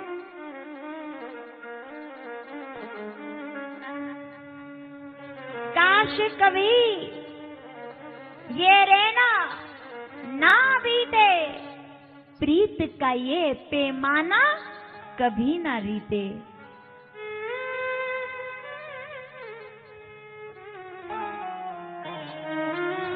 डर है कहीं आने वाली सहर, ले लेना दिल का करार, साथी रे भूल न जाना मेरा प्यार भाई रे भूल न जाना। दीवार बनाओ आप दीवार बनाओ। मेरा विश्वास है आने वाली जनरेशन दीवार तोड़ने का नहीं तो ताले खोलने का काम दो। कभी उनको हो सकता है प्रेम हो जाए तो कि पिताजी दीवार बना गए अपन दीवार ताला खोल देते। युधिष्ठिर ने कहा दुनिया हमको कैसे याद रखेगी? लड़े जमीन के लिए लड़ाई याद रखेगी? हमको झगड़े के लिए याद रखेगी? नहीं। बस दुख इस बात का। कुत्ते ने कहा इतनी लड़ाई की, इतने भाई से लड़े और सब तिनके की तरह छोड़कर चल दिए, क्यों जा रहे हो? युधिष्ठिर ने कहा मेरा छोड़ो, तुम भागो यहाँ से, तुम आगे जाकर गल जाओगे, तुम भागो। तो कुत्ते ने कहा कि मैं तो ठीक है, मेरा तो ठीक है, लेकिन एक बात बताओ कि तुम इतना सब कुछ यहाँ से जा रहे हो, स्वर्ग की तरफ जा रहे हो, क्या तुम सोच रहे हो? युधिष्ठिर ने कहा कृपा नहीं रही, मैं अकेला हो गया हूँ। कृपा नहीं रही, मैं अकेला हो गया हूँ। भाई नहीं रहे, मैं अकेला हो गया हूँ। अब केवल एक ही बात है कि सब साथ छोड़ दे तो ठीक है। तो कुत्ते ने कहा कि बताओ फिर युधिष्ठिर, तुम तो ज्ञानी हो, जीवन में सबसे जरूरी क्या है जो आखिरी समय तक साथ नहीं छोड़ता? वो क्या है? मुझे जवाब दो। ऐसा क्या है जो अंत समय तक साथ नहीं छोड़ता? रामचरितमानस बालकांड और तेलई दोहा छठी चौपाई, गजब की चौपाई है। और रामचरितमानस अयोध्या कांड 94 दोहा तीसरी चौपाई, गजब की चौपाई है। ये चौपाई जवाब देगी कि क्या नहीं, आखिरी तक क्या नहीं साथ छोड़ता। बताओ मुझे, क्या लगता है आप लोगों को? जल्दी जल्दी, देखो समय कम है। क्या लगता है आखिर में साथ क्या, ऐसी कौन सी चीज है जो आखिर तक साथ जाती है आपके? जिन लोगों ने चौपाई पहले, मतलब आप तो रामचरितमानस खोलो बालकांड में, जो घर बैठे पहले ही दोहे की छठी चौपाई पढ़ लो, आपको जवाब मिल जाएगा। ऐसी कौन सी चीज है जो आपका साथ नहीं छोड़ती है आखिरी तक? वो पूछ रहा है। एक बार ताली बजाइए जोरदार। युधिष्ठिर ने कहा तुम क्या कर रहे हो यहाँ? तुम तो जाओ ना, चलो मेरे साथ तो जो हुआ वो ठीक है, तुम क्या कर रहे हो? कुत्ते ने कहा कि युधिष्ठिर, पत्नी साथ छोड़ दे, परिवार साथ छोड़ दे, भाई साथ छोड़ दे, दुनिया साथ छोड़ दे, लेकिन मैं तो साथ ही रहूंगा। तू क्यों साथ रहेगा? तेरा मेरा रिश्ता क्या है? बटु विश्वास अचल निज, आगे, बटु विश्वास अचल निज, कौन हो तुम जो साथ चले आ रहे हो? तो कुत्ते ने क्या कहा कि आपका धन आपका साथ छोड़ सकता है, परिवार साथ छोड़ सकता है। बहुत सारे लोग ऐसे यहाँ बैठे हुए हैं जो सोच रहे होंगे कि वर्षा जी हमने बद्री विशाल में कथा तो सुन ली, इसका लाभ क्या मिलेगा हमको? इसका क्या लाभ मिलेगा हमको? इससे पूजा पाठ करते हैं, इससे कोई लाभ मिलता है? कि यूं ही अगरबत्ती घुमा रहे हैं खाली, कि यूं ही फेरे ही लगा रहे हैं बस, तो कुछ लाभ भी मिलता है कि नहीं मिलता है? देखो युधिष्ठिर को सब छोड़कर चले गए, कुत्ता साथ में। तो युधिष्ठिर कह रहे हैं कि तुम जाओ यहाँ से। कुत्ते ने कहा मैं ही चला गया तो तुम्हारे पास बचेगा क्या? मैं ही तो तुम्हारी दौलत हूँ। युधिष्ठिर ने कहा ये तो सुना है कि किसी की दौलत गौ माता होती है, किसी की दौलत मिट्टू होता है, उसको सब पालते हैं, ठीक है। ये मेरी दौलत कब से हो गया? तू मेरी दौलत, तू मेरी जागीर कब से हुआ? बोले मैं ही तुम्हारी दौलत हूँ। बोले क्यों? कि दुनिया साथ छोड़ जाए, परिवार साथ छोड़ जाए, सब साथ छोड़ जाए, जिंदगी में जरूरी क्या है? तो युधिष्ठिर ने जवाब दिया दुनिया में केवल धर्म ही सबसे आखिरी में साथ रहता है। तो कुत्ते ने कहा अरे मैं ही तो धर्म हूँ जो तुम्हारे साथ चल रहा हूँ, जो तुम्हें यहाँ तक लेकर आया है। मैं धर्म हूँ, कुत्ता नहीं हूं मैं, कुत्ता नहीं हूं मैं, धर्म हूं। कौन तुम्हें स्वर्ग तक लेके आया? धर्म। बटु विश्वास अचल निज धर्मा, तीरथ राज समाज सुकर्मा। धर्म न दूसर, रामचरितमानस अयोध्या कांड। आप पढ़ो भाई जो लोग घर बैठे हैं, 94 दोहा तीसरी चौपाई। धर्म न दूसर, सत्य समाना आगम निगम पुराण अखाड़ा। इससे बड़ा कोई धर्म नहीं। इससे जिसने मान लिया इस बात को, बीजम माम सर्वभूतानां, श्रीमद् भगवद गीता खोलिए, गीता, श्रीमद् भगवद गीता 7वां अध्याय 10वां श्लोक। बीजम माम सर्वभूतानां पार्थ सिद्धि विद्धि सनातना, मैं ही हूं, धर्म ही हूं मैं, ये धर्म ही साथ चलता है। बुद्धि बुद्धिमताम अस्मि, यश यशविनाम अयम, मैं ही हूं, मैं ही धर्म हूं। कुत्ता प्रकट हो गया, धर्मराज प्रकट हो गए। बोलिए धर्मराज की। मैं कुत्ता नहीं हूं, मैं धर्म हूं। दुनिया में सब साथ छोड़ देगा, लेकिन जो बद्री विशाल में कथा सुनी है, धर्म जो आपको लगा है वो कभी साथ। आखिरी में धर्म चलता है। ये धर्म जिसने पाल लिया, समझ लो लोग क्या पालते हैं, लोग कुत्ता पालते हैं ना। कुत्ता पालना क्यों, मतलब क्यों कुत्ता पाला जाता है? पालो के पल जाता है वो तो 2 रोटी के बाद। इतना सीधा जीव है, उसे पालना नहीं पड़ता, पल जाता है। क्यों? जिसने धर्म पाल लिया, उसे कुछ और पालने की जरूरत नहीं है। धर्म आपके साथ। एक राजा जिसका सब कुछ लुट गया था, मुझे नाम याद नहीं है, नाम बताना। जिसका सब कुछ लुट गया था, जिसको कह दिया विश्वामित्र जी ने कि देना पड़ेगा 60 बार सोना, सब कुछ दे दे मुझे। नाम नहीं याद मुझे, मैं पूछूं तो बताना, पहले बताओगे तो पेपर लीक होने की संभावना है। इसके लिए उसने कहा मैं केवल बोल नहीं रही हूं, अगली बार ले जाकर बताऊंगी भी, बोल दिया है मैंने। तो वो सब कुछ वो त्याग दिया। 60 बार सोना देना है भाई, इसको देना है तो देना है, सब दे दिया। पत्नी के जेवर तक निकला दिए उस राजा ने। साहब क्या धर्म की बात करेंगे लोग, आज छोटी छोटी बात के लिए लोग अपना धर्म छोड़ देते हैं। मैं इस टीवी के माध्यम से एक बात कहना चाहती हूँ, एक कट्टी चावल के लिए अपना धर्म कभी मत बेच देना। सब कुछ दुनिया में वापस आ सकता है, लेकिन जाने वाला धर्म कभी वापस। एक कट्टी चावल, मेरे भाई, हो सकता है ये कथा पता नहीं कहाँ चल रही होगी, मैं बहुत सीधे सीधे ना बोल करके डायरेक्ट कहना चाहती हूँ, एक कट्टी चावल के लिए अपना धर्म मत बेच देना। थोड़े से पैसों के लिए अपना धर्म मत बेच देना। थोड़ी सी सुविधा के लिए अपना धर्म मत बेच देना। दुनिया की सारी दौलत एक तरफ, हमारा धर्म एक तरफ। धर्म से बड़ी और कोई जायदाद दूसरी। सब कुछ खरीदा बदला जा सकता है, लेकिन धर्म कभी भी खरीदा। धर्म सबसे बड़ी चीज है साहब। जिसका धर्म चला गया, इस आज की कथा का सार मैं पूछूंगी सवाल में, और कल से एक पेन और डायरी लेके बैठना, ताकि 10 सवाल आप ही तैयार कर लो कि मैंने क्या बोला। जिसका धर्म चला गया, उसकी जिंदगी का मर्म चला गया, सार चला गया, सार। धर्म ही नहीं रहा तो क्या? युधिष्ठिर से कहा था कि तुम ले लो 5 गांव। भगवान ने कहा 5 गांव ले लो, बोले वो नहीं दे रहे, तो तुम कुछ घोटाला कर लो, अमीर बन जाओगे। जंगल जंगल भटकते रहते हो, घोटाला क्यों नहीं करते? अमीर बन जाओगे। घोटाला करने से कोई अमीर नहीं बनता है क्या? कितने लोग बनते हैं? घोटाला कर लो, अमीर बन जाओगे। युधिष्ठिर का जवाब, सावधान, इस पंडाल में जितने लोग बैठे हैं, सावधान, घोटाला कर लो, अमीर बन जाओगे।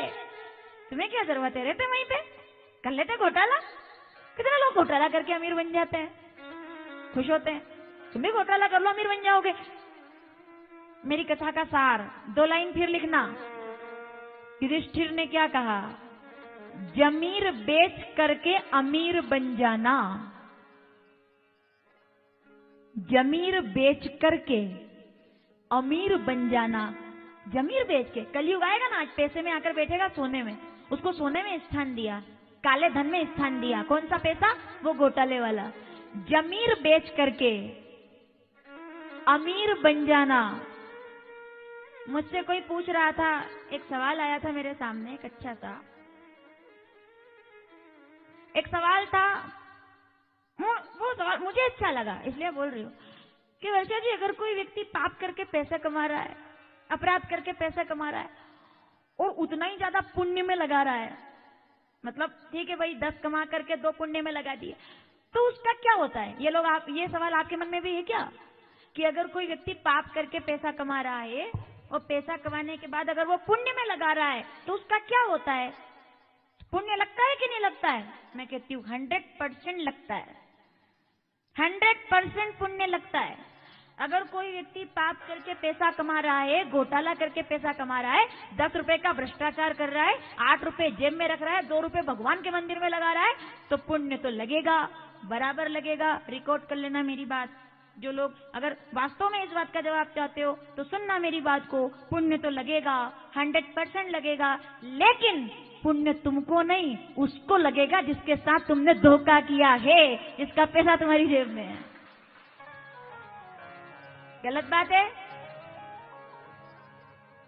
आप अगर भ्रष्टाचार करके पैसा कमा रहे हो, 8 जेब में रख रहे हो, 2 भगवान के यहाँ लगा रहे हो, तो सुनो, तुम्हारा कुछ भी नहीं रहा, वो जिसका तुमने पैसा चुराया वो तो घर बैठा हुआ है, मंदिर में पैसा तुम लगा रहे हो, तुम खाली रह जाओगे, पुण्य तो सब उसके खाते में ट्रांसफर हो गया कि तुम्हारा क्या था, पैसा तो तुमने उसका जेब में रखा है। थोड़ी सी कड़वी बातें हैं ये बोलने के बाद, मेरी कुछ ऐसी बातें हैं जो बोलने के बाद मुझे सुनना बहुत पड़ता है, लेकिन आदतें मेरी छूटती नहीं है, मैं मजबूर हूँ आदत से। अतः मजबूर हो तुम भी, अतः मजबूर है हम भी, स्वयं से दूर हो तुम भी, स्वयं से दूर है हम भी, बड़े मगरूर हो तुम भी, बड़े मगरूर है हम भी, अतः मजबूर हो तुम भी, अतः मजबूर है हम भी। क्या करें, बात जो हकीकत है, जो सत्य है, वो कहना पड़ता है। और मेरे साथ यही समस्या है थोड़ी। मेरी महफिल में लोग तो हजारों थे, मेरी महफिल में लोग तो हजारों थे, मैं सच बोलता गया, लोग उठते चले गए, फिर वो रह गए जो सत्य सुनने के आदी थे, क्योंकि धर्म न दूसर सत्य समाना। मैं कुत्ता नहीं हूं, मैं धर्म हूं, धर्म, मैं धर्म ही हूं, मैं धर्म हूं और मैं ही तुम्हारे साथ चल रहा हूं। धर्म न दूसर सत्य समाना, आगम निगम प्रकट हो गए धर्मराज। युधिष्ठिर की आंखों में आंसू आ गए। बोले अगर धर्म मेरे साथ नहीं होता तो मुझे स्वर्ग की ये राह नहीं मिलती, ये रास्ता नहीं मिलता। ये रास्ता मुझे दिया है जिससे मेरा वास्ता था, उस भगवान ने मुझे राह दी है, रास्ता दिया है। बोलिए युधिष्ठिर महाराज की। बहुत अद्भुत कथा है साहब महाभारत की। तो कितना मैं सुनाऊं और कितना आप सुनोगे, और कितना मैं बोलूं और कितना आप समझेंगे, बहुत अद्भुत है। दो भाई की लड़ाई नहीं थी, इसने पूरा इतिहास बदल के रख दिया इस कथा ने। इतिहास अद्भुत। तब धर्मराज युधिष्ठिर ने क्या किया, आगे चले तो सामने दरवाजा आ गया, देवता लोग लेने आ गए। बोले चलो चलो चलो चलो। धर्मराज अब युधिष्ठिर ने क्या कहा, अकेला नहीं जाऊंगा, अकेला नहीं बैठूंगा गादी पे। देवताओं ने कहा एक ही की जगह है, दूसरा कोई नहीं जाएगा। युधिष्ठिर ने कहा नहीं, अकेला नहीं जाऊंगा, ये कुत्ता भी मेरे साथ जाएगा। क्यों, इसे मैं नहीं छोड़ सकता, इतनी दूर मेरे साथ आया है, लेकर जाऊंगा। जैसे ये कहा तो धर्मराज प्रकट हो गए। बोले तुम मुझे लेकर नहीं आए हो, मैं तुम्हें लेकर के आया हूं। बद्री विशाल आपको कौन लेके आया बताओ? आवाज नहीं आई मुझे, कौन लेके आया? ड्राइवर, गाड़ी 14 सीटर, 27 सीटर, 42 सीटर, कौन लेके आया? अरे मेरा खुद के ठिकाने नहीं है, मैं आपको क्या लेके आऊंगी? मेरे को ऐसी कोई गलतफहमी नहीं है कि मैं लेके आई। मुझे बदनाम मत करो।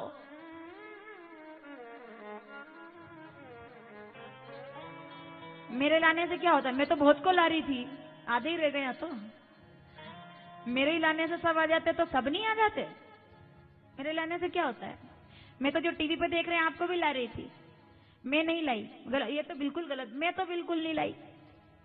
मेरे तो लाने का सवाल ये है कि मेरे खुद के ठिकाने नहीं पड़ते हैं कई बार, मैं पहुंचूंगी नहीं पहुंचूंगी। ये ले जाने वाली जिम्मेदारी बहुत खराब होती है साहब, अपने को तो लेना ही नहीं। ये जो लोग लेके आए उनको ही मालूम है, ग्रुप लीडर लीडर लीडर चाल। ओए विलेज, एक खेल था यार, देखा आपने? बच्चे खेलते थे स्कूल में, आजकल तो मोबाइल में खेलते रहते कुछ। पहले बच्चे लीडर लीडर, हम पढ़ते थे शिशु मंदिर में, तो वहां बच्चे खेलते थे, उसमें एक खेल खिलाते थे, लीडर लीडर चाल बदल, लीडर लीडर चाल बदल। तो लीडर चाल बदलता था भाई, फिर पकड़ में नहीं आता कि लीडर कौन है, इसलिए फिर बड़ी दिक्कत हो जाती। तो लीडर बनने का कोई मतलब ही नहीं। तो कौन लाया आपको यहाँ, बताओ जरा? युधिष्ठिर ने कहा मैं इस कुत्ते को साथ लेकर आया हूँ। कुत्ते ने क्या कहा, धर्मराज का रूप लेके, तुम मुझे क्या लाओगे, मैं तुमको लेकर के आया हूँ। न वर्षा नागर लाई है, न संस्थान लाया है, न ड्राइवर लाया है, साहब आपका धर्म ही आपको यहाँ लेकर के आया है। ये जो आप पूजा पाठ करते हो, ये जो आप मंदिर मंदिर जाते हो, अपने गाँव के मंदिर जाओ, सीधी बात है अपने पास, तो अपने होटले के भगवान को पूजो। ये जो आपके गांव के मंदिर में छोटा सा मंदिर बना है ना, वहां जाके जब तक 1000 बार प्रणाम नहीं करोगे तब तक आपको एक बार बद्री वशा लाने का मौका नहीं मिलेगा। गांव के देवता को जब तक नहीं पूजोगे तब तक यहाँ आने का अवसर। मैंने पहले भी कहा है कि दुनिया के तीर्थ में जाके 1000 रुपए दान करते और खुद के मंदिर के ओटे में फाटक तक नहीं लग रहे भगवान के सामने। ऐसा मत करो। पहले गांव के देवता को संभालो, गांव का देवता खुश हो जाएगा, तुमको बद्री विशाल पहुंचा देगा। गांव का देवता को कभी देखा नहीं, फुर्सत नहीं है घर से मंदिर तक जाने की, और कामना करते हो सीधे धरती से स्वर्ग की।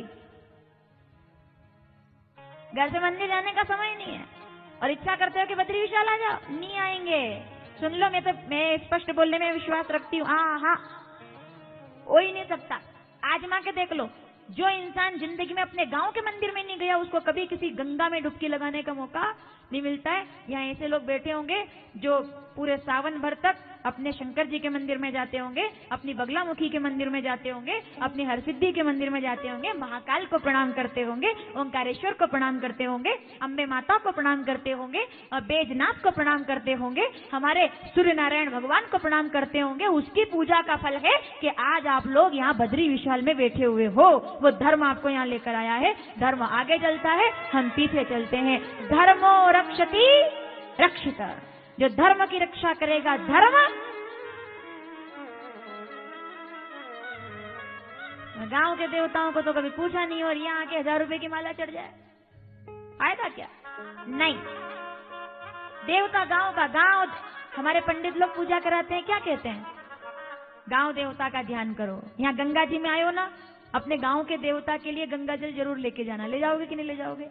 केवल घर वालों के लिए मत ले जाना। आपके गांव में चबूतरा बना हुआ होगा, छोटा सा मंदिर होगा, भोलेनाथ चित्ते से बैठे होंगे, बिल्कुल यूं ओटले पे यूं बैठे होंगे, वो उकड़ूम सुकड़ूम परिवार लेके उनका।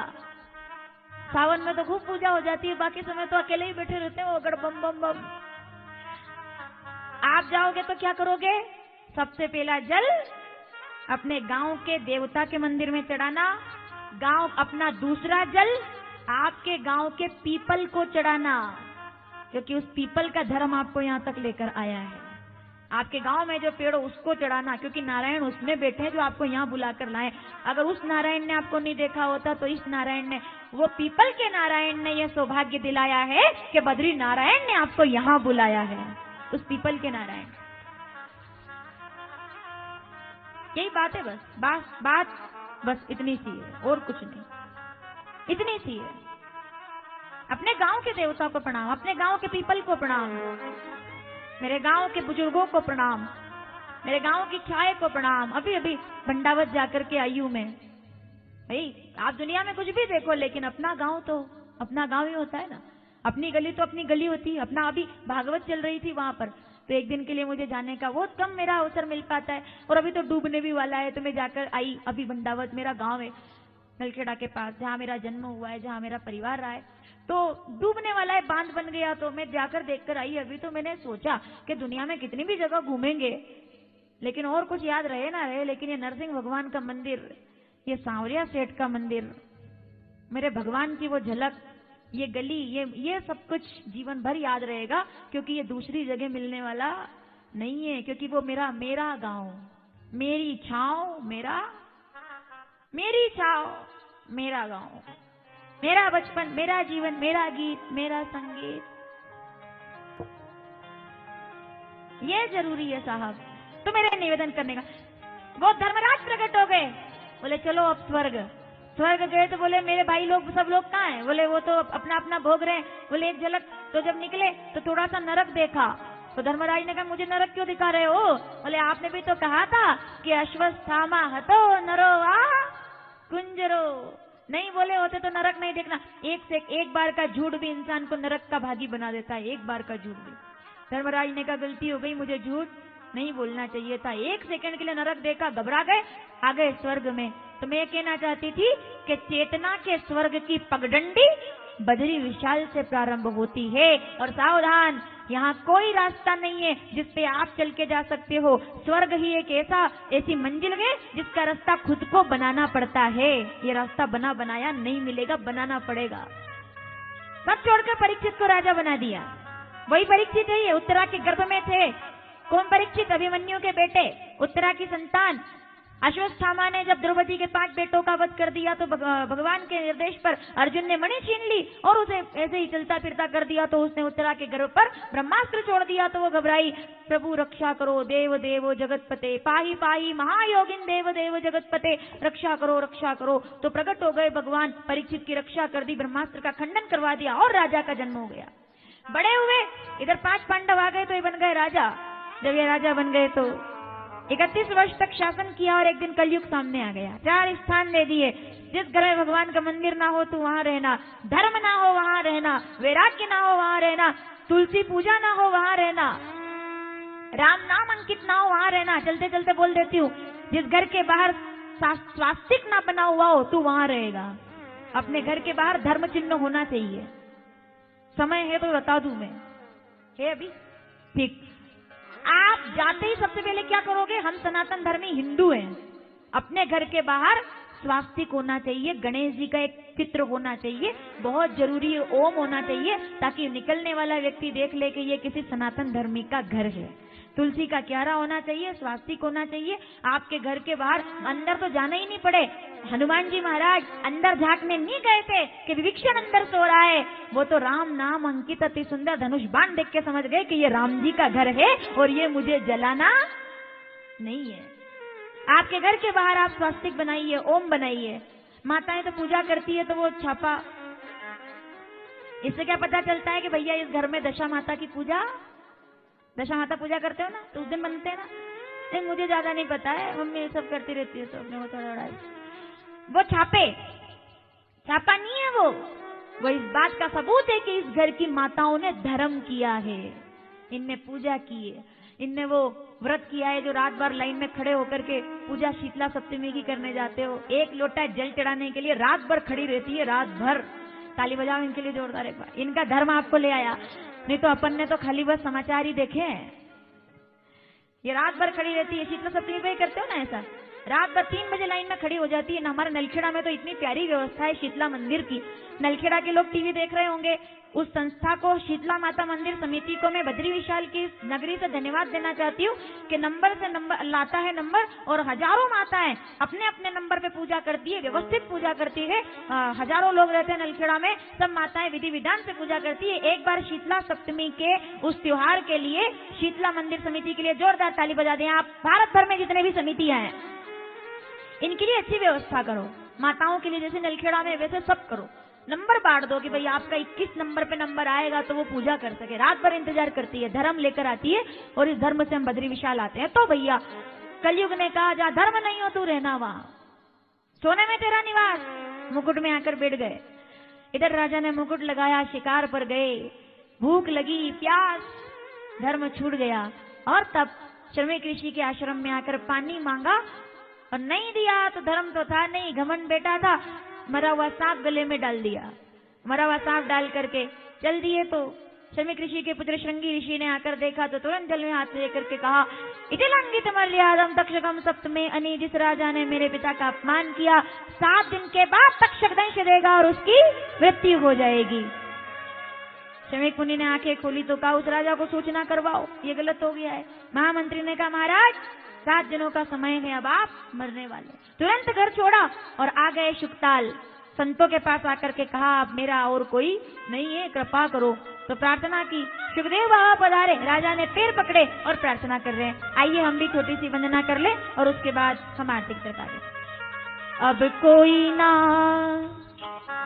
सहारा बिन तेरे, गुरुदेव सावरिया मेरे, मेरा कोई ना सहारा बिन तेरे, गुरुदेव सावरिया मेरे, मेरा कोई ना सहारा तेरे, गुरुदेव सावरिया मेरे।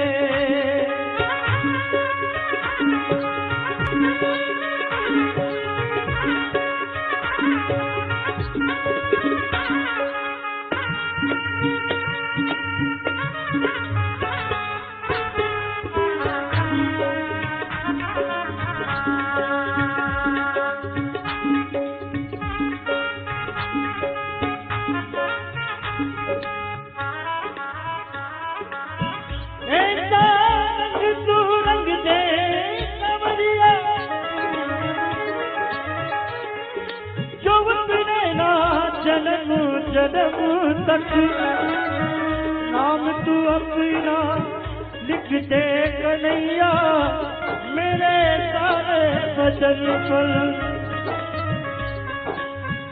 ओ मेरे सारे बदन पर मुझे अपना,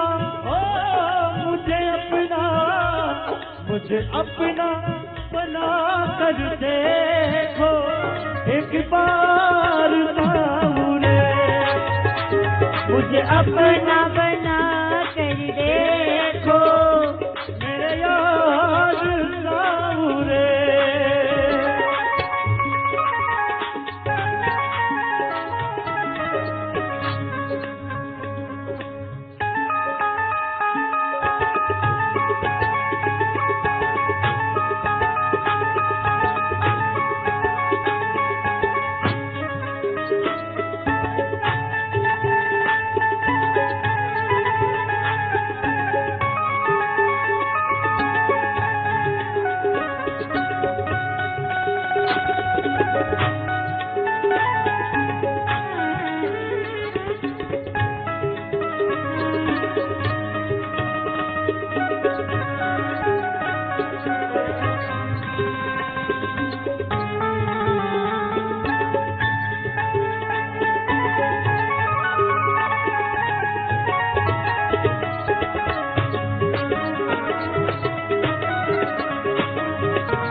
नहीं जाऊंगी बीत ही जाए चाहे सारी उमरिया, बीत ही जाए चाहे सारी उमरिया। लाल नाम गाऊं तो हरि नाम गाऊंगी अपने ही रंग में चुनरिया, ऐसी रंग दे के रंग नाई छूटे हो गया धोए चाहे सारी उमरिया।